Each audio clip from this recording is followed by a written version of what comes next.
ওই এটাই এটা কি মিয়া বুঝাই কর না কোনটা এটা কি বুঝাই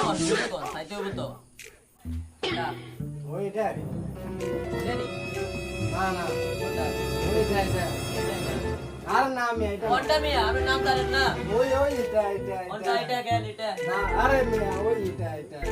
এটা নি হ্যাঁ নাম আমি কি ওই এটা স্টুডেন্ট কইলে তো আমরা আগে আমরা এটা দিয়ে আর মিয়া নাম জানেন না তো খুশি এটা ধরেন মিয়া এটা খালি এটা এটা দেন